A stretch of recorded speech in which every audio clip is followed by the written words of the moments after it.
Carlos Isu on the road to recovery, presented by Hoag Orthopedic Institute. Always glad to be joined by Dr. Alan Beyer. Dr. B, the Lakers, it's been some rough times right now, losing a whole bunch of games, especially on this road trip. And unfortunately, the news doesn't get any better. Jarred Vanderbilt, a very valuable defender for this team, and he's got some more bad news, a bad update on the procedure. Dr. B, what have you heard about Jarred Vanderbilt? So you alluded to a very valuable defender, and that's on a team that's not exactly brimming with defensive, superstars. I mean, they're counting on LeBron and AD to do most of their defense, and that's probably not a formula for success in the long run in the season when you're talking about two players who are aging players who you have to time manage significantly as the season goes deeper. So apparently there are a couple of issues going on here. Jarred had a significant midfoot sprain last season, which kept him sidelined for a long time. These are the Lisfranc and small joints of the midfoot, distal to the ankle, but before the phalanges. So it's right in the middle of the foot. These sprains can often be accompanied by the tissues that are torn when you sprain them, pulling off small little pieces of bone and basically getting an early arthritic condition in the midfoot. So he was treated conservatively, but then, big surprise, come September, the general manager, Rob Plinka, announces that he had foot surgery. And not only did he have foot surgery on the right foot, which was the mid-sprain foot, he also had surgery on the left foot, which nobody knew anything about, anything going on, apparently for some heel bursitis, and there were spurs removed on the left foot. So basically, you got a guy who's got both feet operated on, which basically shuts him down from doing any kind of conditioning and working out and stuff like that. And he had it done only a couple of months, before the season is starting. It kind of reminds me of certain other Laker big players who make a lot of money doing endorsements right now, who deferred having surgical intervention until right before the season started. This was a couple of months before, but when both feet are operated on, you have to assume that that's going to be a prolonged recovery because it's going to be a significant gap before the athlete can start his rehabilitative process. So now apparently here we are in December, and we hear that his recovery has been further hampered by the time that as he tries to resume his cardio conditioning and his on-court conditioning, he's developed an effusion in his knee, swelling in his knee, water on the knee to the lay person. And this is probably because he's somewhat deconditioned. When you can't walk and work out, it's not only your foot and ankle muscles that get weaker, your quads, your hamstrings, all the major muscles of your lower body get weaker from not being used. So as he's trying to resume his pre-surgical and pre-injury status, his knee is starting to squawk a little bit that, hey, you're going a little too fast and I'm not quite ready for this. And the knee reacts to that by swelling. There have been no reports that I've seen yet, maybe you have more info than I do, Carlo, that there's a mechanical or an anatomical condition in the knee that's causing this swelling. It seems more like it's just inflammatory overuse type syndrome from starting the activities in the rehabilitative process for his ankles. But what does this mean? If the knee is inflamed, you've got to shut it back down. You've got to let things settle down. And then in a couple of weeks, when things are quieter, you start to resume your rehabilitative process. But this now pushes his return to after the new year, January or February, maybe. So it's the timing is terrible. And it's certainly not great for the Laker prospects on the go forward in terms of losing a valuable defensive player. And there's still a lot of question marks. Is it going to come back in time for him to be ready before the spring even? So this is one of those injuries and rehabilitations that's just surrounded by a lot of question marks, a lot of doubt, and certainly not great for the Lakers prospects on the go forward the next couple of months.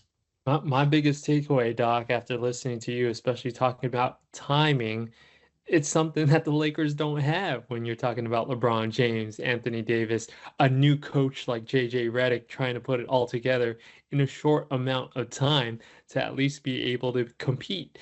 Now you're relying on somebody who is, we've talked about this a lot now, injury prone. because of this constant setback with this injury. Doc, when it comes to January, I mean, is there any assurance that he'll be fine at that point? I mean, what if he has fluid in his knee again and the reoccurrence of swelling? There's absolutely no guarantee that he's going to be ready by January. As he gets back into his rehabilitation, when this settles down, it certainly is possible that it comes up again. A lot of times, some most of these players, after a little bit of a while, a couple of seasons, have some degenerative disease in their knees just from the pounding that they take, especially in the NBA. One would expect that there's probably a little of disease that was maybe undiagnosed, asymptomatic, which has suddenly reared its ugly face at us. And now you're kind of like behind the chains now. How do you catch back up to where you should be? You can't resume the rehab too soon. You got to let the knee quiet down. Is the knee going to need some kind of intervention? Who knows? I'm sure they've MRI scanned it already. These guys get an MRI scan on the drop of a hat with any single problem. But certainly there's not exactly a great deal of information being released in terms of what's going on with the knee. So we're all, just operating on conjecture as to what's really going on. One quick question. I want you to take a step back. And of course, you alluded to the great Shaquille O'Neal talking about the offseason when he delayed his toe surgery to the start of the season, which annoyed Kobe and a whole bunch of Lakers fans. And kind of honestly, you can argue, really cracked that Kobe and Shaq relationship. But Vanderbilt's timing to decide to have the surgery. Now, is that just stubbornness of an athlete thinking that their body is going to recover fine and then just deciding, you know what, this is actually not going the way that I thought? Or is that a team decision of, hey, let's now have surgery at this point? It can be either one or both. I think that, there's the possibility that they were already rehabbing him, treating him conservatively towards the end of last season.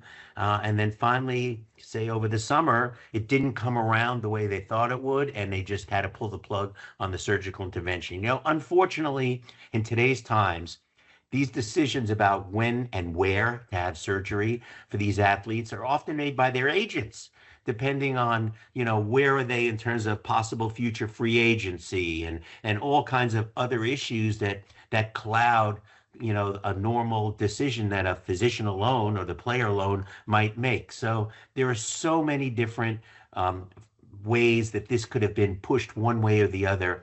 Usually the team will say, look, just have the surgery now as soon as, we're done last season and let's get you rehabbing. But that's not always what the player and the agent want to do.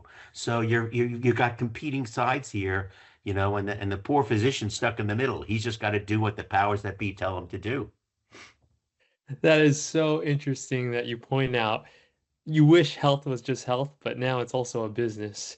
When you're thinking about that, I mean, as a fan, I would love to just say, hey, get better for my team, but really it's for the player and his own future.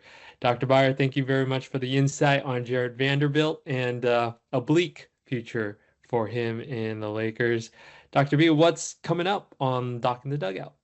Doc in the dugout is still in full swing, even though baseball's over. We go all year round, whether we're in the dugout, whether we're in the sideline, wherever we happen to hang out.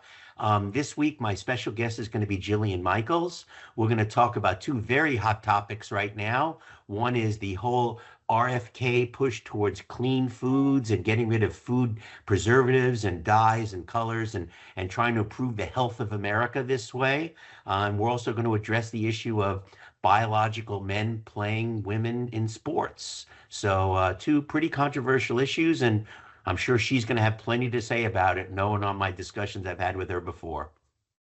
With those hot topics, Doc, I'm glad next week we're getting into some cool stuff by talking about mountain sports on the road to recovery.